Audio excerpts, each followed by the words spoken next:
This is Tom Dillon, the Lifetime Liberal, and today is Monday, December 12th, 2016. The title of this rant will be The Tainted Election, from Dr. Paul Krugman's article in the New York Times of the same day. So we have Donald J. Trump, who won the election. He won 3 states, Pennsylvania, Wisconsin, Michigan, by a little bit less than 80,000 votes. He won Florida by a little bit over 1%, but those 80,000 votes in those 3 states swung the election for him in terms of the Electoral College. And this election will not be overturned, so I want to emphasize that. But what we found out over the weekend was something that we had long suspected, was that the CIA and other intelligence gathering operations in the United States government clearly indicated that Russia was basically hacked into the DNC and RNC servers and was actively working to elect Donald Trump as President of the United States. And we also know that what the CIA did and the other agencies is they kept quiet before the election, because that's what they're supposed to do, is not bring up this stuff. Whereas the FBI brought up Hillary's emails 10 days before the election. James Comey went against Department of Justice policy by doing this because he decided it was important for his integrity to do this. And then we find out that there was absolutely nothing to those emails. And remember, when he even said that type of thing, they didn't even know if the emails that may actually be there were ones that they had already checked out before. So we have the FBI who opened their mouth, and then when they shouldn't have, and then the CIA kept their mouth shut, or maybe they should have actually opened their mouth.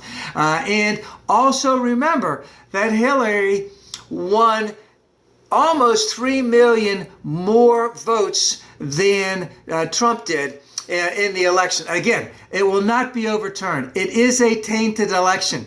That we have a foreign government that, what did they, is that an act of war, what they did?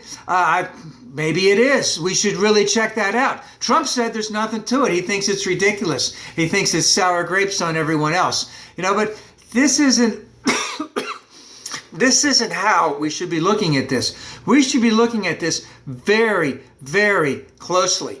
Now, in all of this, if we had seen from the election on, from Trump, the concept that he was trying to be a healer, that he was trying to bring all Americans together, that might be one way to say, oh, well, we don't have to go so far in all this. He's showing that he's being presidential. But no, he hasn't. He's showing that he's being an extreme divider. Not only is he going against all of his opposition and sticking it to him completely, he's going against even those that voted for him.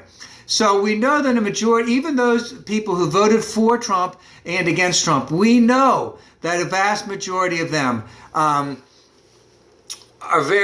want an increase in the minimum wage. The vast majority of them believe in global climate change and that we need to do things to address it, and we need to do things to address it now. We know that a vast majority of Americans believe in comprehensive immigration reform. They may want the wall, but they also want comprehensive immigration reform.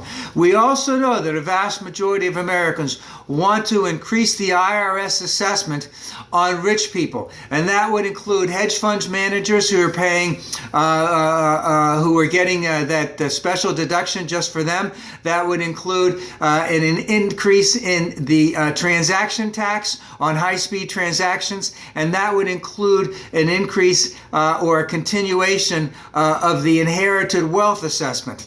The vast majority of Americans want an increase in education. A vast majority of Americans want an increase, to have sensible gun legislation. But he's going against all of that.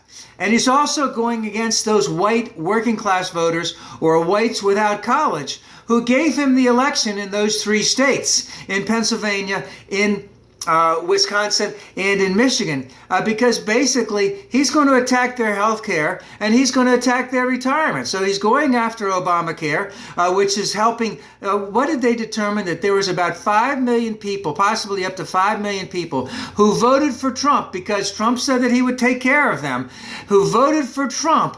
And Trump is going to cut out the Affordable Care Act with the help of the blue-eyed Beelzebub, Paul Ryan, as soon as he can. They're going to attack Social Security. They're going to attack Medicare. So he's not even trying to help those who actually helped him win the election.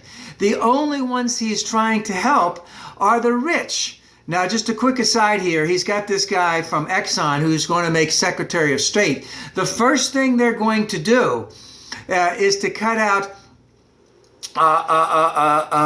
the embargoes or whatever the stuff that they're having against Russia, so that they can start drilling for oil in the Arctic. Yeah, that's a big reason why he's going to be Secretary of State. Because the Obama administration put on assessments against Russia because of their fighting. They're bringing in military to the Ukraine. They want to get rid of all that so they can start drilling for oil in the Arctic. So he's helping the rich. He's not helping the people that elected him. He's not helping the people that didn't elect him. And he is only trying to help the rich. And the question is, how much will the opposition be able to resist? How much will a number of senators, have enough courage to go against the grain, to go against some of the things that will need legislation passed? Because remember, he will have a lot of authority without Senate or House approval, so to speak. How many of those senators will have a conscience and go against him? And also the big thing, in terms of the mainstream media, how will they assess these things? Because what he is doing is not normal. It's not even remotely close to being normal. And for them to try and sit back and say, oh, this is how a new president comes into office, they want to put their mark out there. No, this is not how it's going to be. It's done. And he is an extreme divider. And he's only going to help the rich. And he's actively working against those who actually won him the election, the white working class or the whites without college. And let's just see if the mainstream media will have the pushback that will be necessary to indicate this is not normal.